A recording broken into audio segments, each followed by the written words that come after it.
Here's who stood out on day 6 of 49ers training camp. Keep in mind the 49ers practiced for nearly 2 hours. It was extremely hot and 2 fights broke out. So I'm starting today with the not so good because it would be a shame to bury the lead. The not so good. Fred Warner and Brandon Aiyuk. They fought twice and tried to punch each other in the face while wearing helmets, which is never smart. This fight had been brewing since camp began last week. Apparently, Warner talks trash on the field during practice, and the offense finds him annoying. Aiyuk said so during his press conference last week. Today, Warner appeared to hit Aiyuk after the whistle, and Aiyuk took exception, so they wrestled each other to the ground and got separated. A few minutes later, Warner intentionally knocked over backup wide receiver Marcus Johnson after Johnson caught a pass while running a crossing route. He looked like he ran into a brick wall.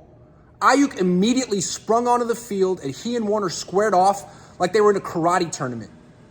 Then teammates joined the fight, and Kyle Shanahan had to break it up and stop practice and yell at the players, but he didn't kick anyone out.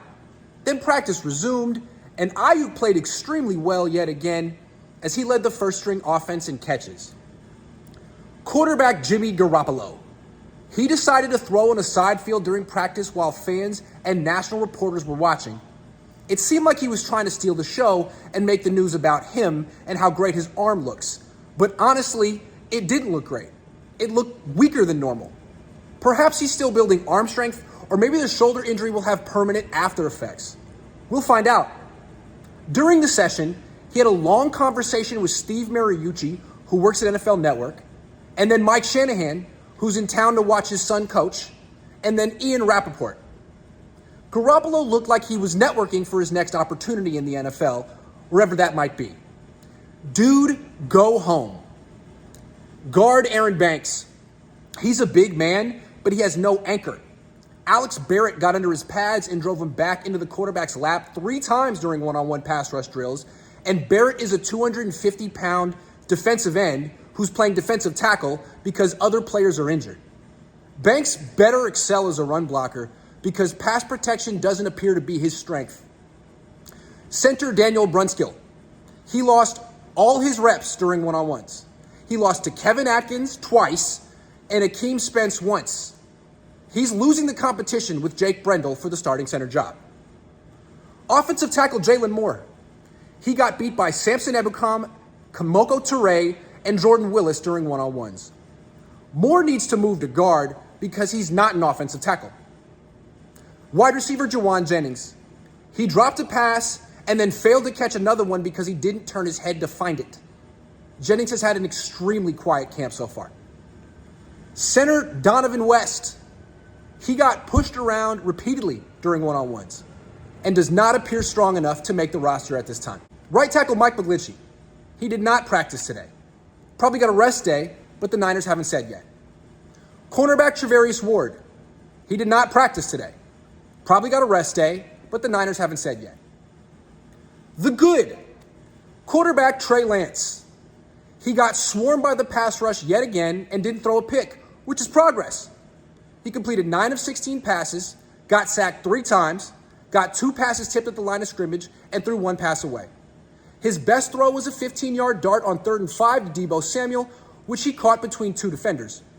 Lance also completed a 20-yard pass to George Kittle up the right seam. Otherwise, the defense mostly held Lance and the offense in check.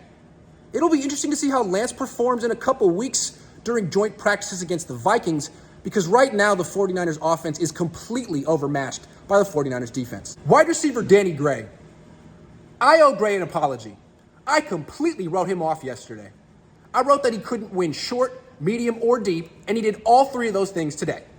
He caught a whopping 5 passes during team drills. Before today, he had caught just 2 passes total. And his final 2 catches of today were deep grabs up the sideline against second-year cornerback Ambry Thomas. Clearly, Gray benefited from my criticism, so I take full credit for his tremendous turnaround. That's what quality control is for. Wide receiver Deebo Samuel. He caught his first 2 passes from Lance of the offseason and looked just as explosive as he did last year. Guard Spencer Burford. He performed surprisingly well during one-on-one pass rush drills. The rookie 4th-round pick beat vets such as Charles Omenihu, Kevin Givens, and Robert Kemdiche. Based solely on this drill, Burford appears to be the 49ers' best interior offensive lineman right now, and he's the youngest player on the team. Guard Jason Poe. The undrafted rookie free agent also played surprisingly well during one-on-ones. He beat veteran Akeem Spence twice and threw him onto the ground once. Poe also beat Kevin Atkins. Remember, these two defensive tackles dominated Daniel Brunskill. Poe is extremely strong for a young player, and he has a low center of gravity. Offensive tackle Justin School. He appears to be the third best offensive tackle on the roster after Trent Williams and Mike McGlinchey. Today, School won reps against Drake Jackson and Alex Barrett. Defensive end Samson Ebukam. He beat Colton McKivitz for a sack during one-on-ones and 11-on-11s. He also beat Jalen Moore. Defensive end Drake Jackson. He won almost all of his reps during one-on-ones, although he didn't face any starters. He even rushed from the interior once, although he clearly is more effective rushing from the edge. He has huge legs, long arms, and he can dip underneath an offensive lineman's hands. He just needs to get in slightly better shape. He's going to be fantastic. Defensive end Kerry Hyder. He won all 3 of his reps during one-on-ones. Hyder is an older player who's not an elite athlete, but he's a crafty pass rusher who knows how to beat young blockers. Defensive tackle Javon Kinlaw. He returned to practice after taking 2 days off and played extensively during 11-on-11s. He did not participate in one-on-ones.